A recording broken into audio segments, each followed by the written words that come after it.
नमस्कार दोस्तों। आज की वीडियो में हम नई कहानी, हिंदी कहानी के इतिहास में जो सन 1960 से एक हिंदी कहानी में एक नई आंदोलन का प्रारंभ होता है जिसको नई कहानी कहते हैं।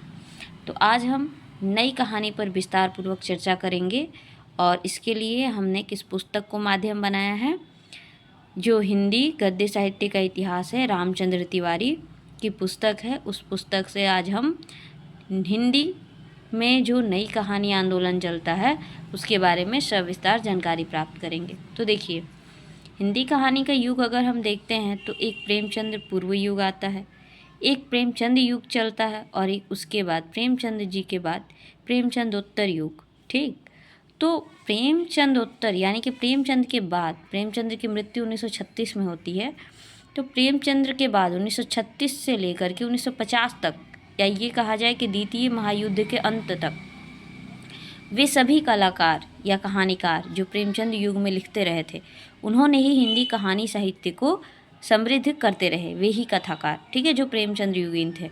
और इस युग में यानी 1936 से लेकर 50 के आसपास तक जो हिंदी कहानी में जो प्रेरणा रही वो कौन रही?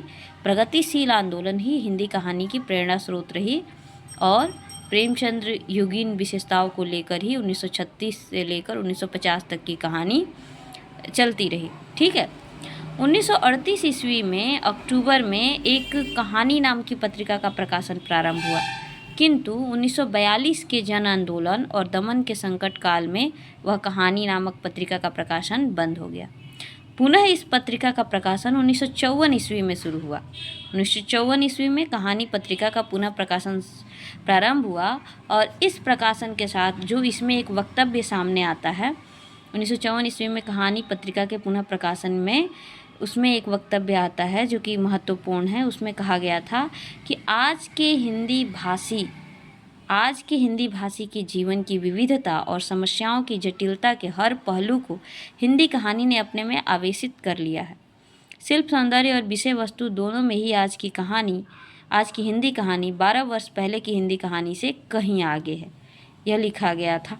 ठीक, अब इस आगे की कहानी को रचने और समृद्ध करने में जिन कथाकारों ने योग दिया है, वे कथाकार कुछ इस प्रकार हैं, इनके नाम हम अभी देखेंगे। तो ये जो कथन कहा गया, कहीं ना कहीं वह नई कहानी को संकेतित करता है। 1954 के कहानी पत्रिका में प्रकाशित या लिखित यह वक्तव्य नई कहानी की ओर संकेत करता है।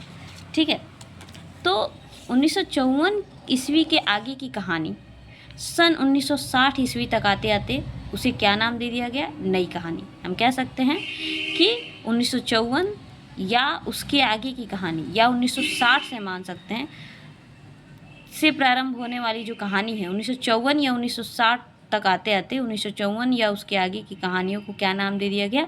नई कहानी नाम दिया गया। ठीक है, 1960 ईस्वी में बाकायदे नई कहानियाँ नामक पत्रिका निकली। किसने प्रकाशन किया? भैरव प्रसाद गुप्त के संपादकत्व में राजकमल प्रकाशन दिल्ली से नई कहानियाँ नामक पत्रिका प्रकाशित होने लगी 1960 से।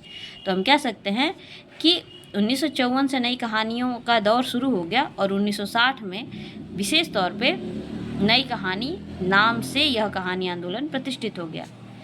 ठीक, तो जो भी हो, सन 1954 ईस्वी से लेकर सन 1962 ईस्वी के बीच की कहानियों को हम नई कहानी कह सकते हैं, जो कि पूरी तरह प्रतिष्ठित हो चुकी थी। ठीक है, अब 1965 तक की 1965 तक, सन 1965 तक नई कहानियों को लेकर के कहानी जगत में सक्रियता रही। ठीक है, अब 1954 से लेकर 1962 या यूँ कहें कि 1965 तक के अंतराल में, समय अंतराल में जो कहानियाँ लिखी गई वो नई कहानी के अंतर्गत आती हैं। और इन कहानियों की क्या प्रवृत्तियाँ रही हैं, क्या विशेषता रही हैं, इन कहानियों में क्या नई बात या नई विशेषता उभर कर सामने आती हैं, उसको अगर हम देखें तो इन कहानियों में हमें देखने को मिलती हैं। इनकी प्रवृत्तियाँ इस प्रकार हैं। सबसे पहले हम देखते हैं, नई कहानी की एक विशेषता है कि इसमें जटिल जीवन यथार्थ को व्यापक स्वीकृति दिया गया। जटिल जीवन यथार्थ की व्यापक स्वीकृति देखने को मिलती है।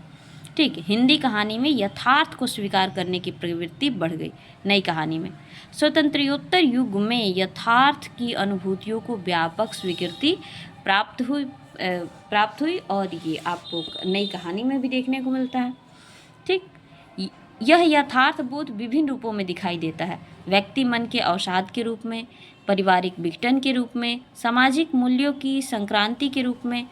ठीक, और ये सब चीज़ कहानियों के माध्यम से व्यक्त हुआ, यानी कि जटिल जीवन का जो यथार्थ है वह कहानियों के माध्यम से व्यक्त किया गया इसमें, नई कहानी में। ठीक, इसके आगे हम नई कहानी की विशेषता अगर हम देखें तो हमारी नई कहानी की अन्य विशेषता आती है व्यक्ति की प्रतिष्ठा।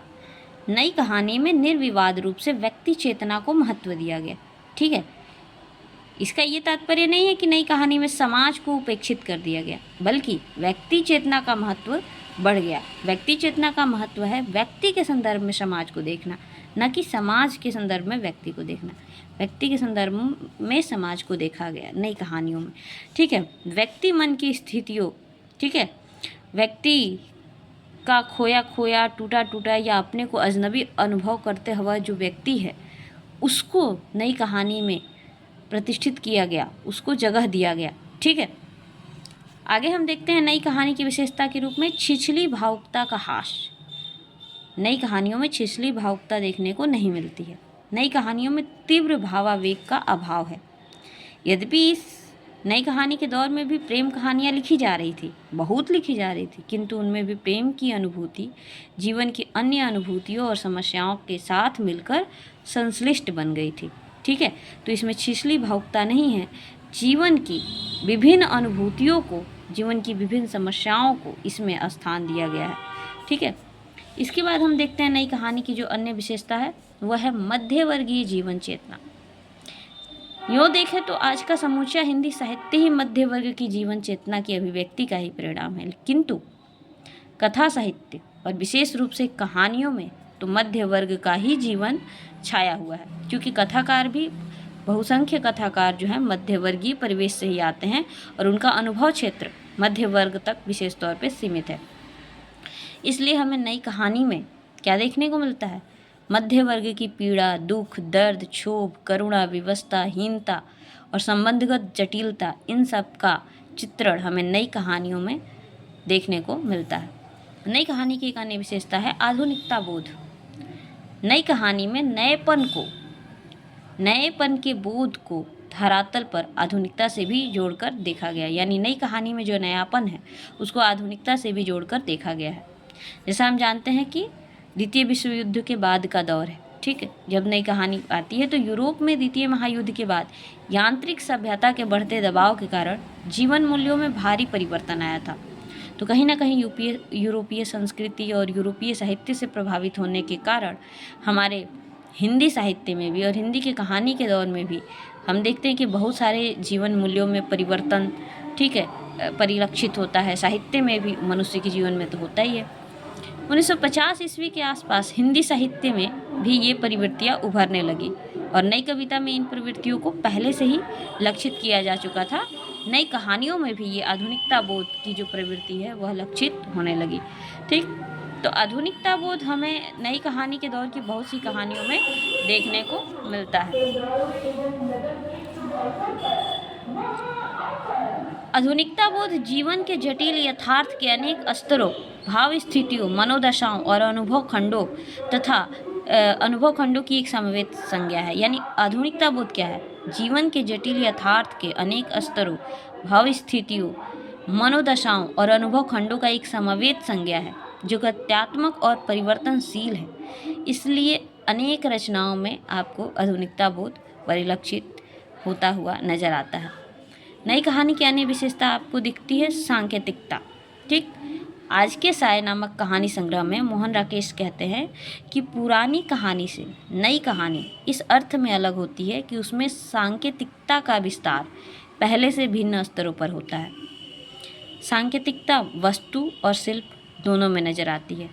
आज की कहानी का शीर्षक, उसमें संयोजित संदर्भ, उसकी केंद्रीय प्रवृत्ति को सार्थकता प्रदान करने वाले अन्य सभी तत्व सांकेतिक हो गए हैं। यूँ कहे कि सांकेतिकता नई कहानी के कथ्य की मांग है।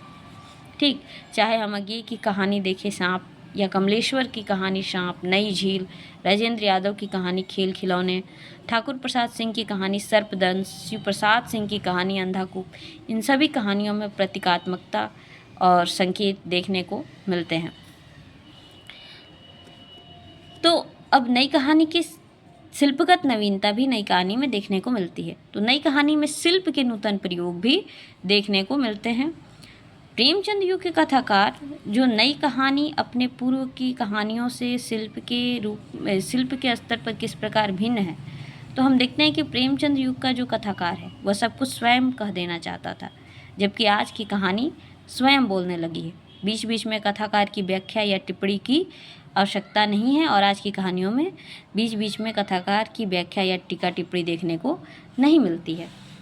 नई कहानी की एक अन्य शिल्पगत विशेषता ये है कि वर्णन, आत्मकथा, संस्मरण, डायरी, नोट्स, रेखाचित्र, रिपोर्टाज, संवाद आदि भिन्न भिन्न शैलियों में कहानियाँ लिखी जा रही हैं और इन सब का या इनमें से कुछ का सम्मिलित प्रयोग भी कहानियों में देखने को मिल रहा है। ठीक, नई कहानी में सूक्ष्म भावबोध को व्यंजित करने के लिए भी प्रतीकों का सहारा लिया जा रहा है। शिल्प में ताजगी लाने या कथ्य को अधिक प्रभावी बनाने के लिए लोक कथाओं, पंचतंत्र की कहानियों तथा सिंहासन बतीसी आदि कहानियों के शिल्प को भी अपनाया जा रहा है। कुछ लेखकों ने व्यंग्यात्मक कथा शिल्प और कुछ ने दो कहानियों को एक साथ रखकर समानांतर कथा शिल्प का भी प्रयोग किया है। और कहानियों में नई कहानी में उपन्यासों की भांति प्रतीक और फंटासी शिल्प यानी फैंटेसी शिल्प का भी प्रयोग देखने को मिल रहा है।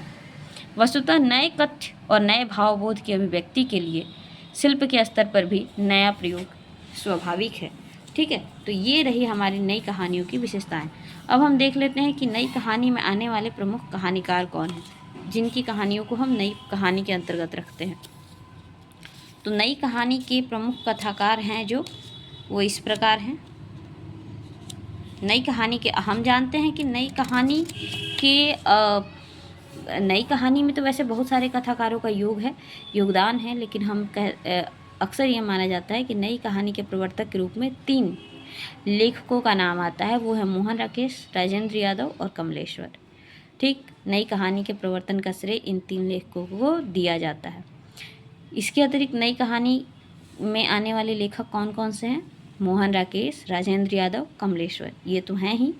इसके साथ ही मार्कंडेय, फणीश्वरनाथ रेणु, धर्मवीर भारती, हरिशंकर परसाई, भैरव प्रसाद गुप्त, डॉक्टर लक्ष्मी नारायण लाल, अमरकांत, अमृत राय, विष्णु प्रभाकर, द्विजेंद्र नाथ मिश्र, भीष्म साहनी, उषा प्रियंबदा, मन्नू भंडारी, कृष्णा शोभती, शिव प्रसाद सिंह, शैलेश मटियानी, कृष्ण बलदेव वैद, निर्मल वर्मा, ज्ञान रंजन आदि लेखक जो हैं नई कहानी के अंतर्गत आते हैं। इनकी रचनाएं हमें नई कहानी के अंतर्गत देखने को मिलती हैं। अगर हम कुछ नई कहानियों की बात करें तो हम देख सकते हैं शिव प्रसाद सिंह की कर्मनाशा की हार, कमलेश्वर का मांस का दरिया, मन्नू भंडारी का यही सच है, मोहन राकेश का मिस पॉल, मलबे का मालिक, राजेंद्र यादव की कहानी अभिमन्यु की आत्महत्या, निर्मल वर्मा की कहानी परिंदे, लंदन की एक रात, उषा प्रियंबदा की कहानी वापसी, कमलेश्वर की कहानी जोखिम, ज्ञान रंजन की कहानी फैंस के इधर उधर,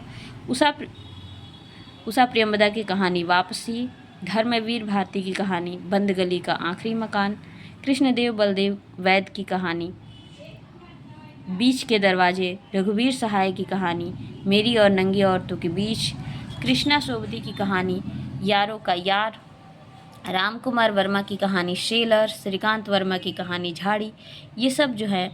उसके बाद अज्ञे की कहानी सांप, कमलेश्वर की कहानी सांप और नीली झील, राजेंद्र यादव की कहानी खेल खिलौने, ठाकुर प्रसाद सिंह की कहानी सर्पदंश, शिव प्रसाद सिंह की कहानी अंधाकूप। ठीक, ये सारी जो कहानियाँ हैं वह नई कहानियों के उदाहरण के रूप में आती हैं। एक और महत्वपूर्ण तथ्य है कि नामवर सिंह ने पहली नई कहानी किसको माना है?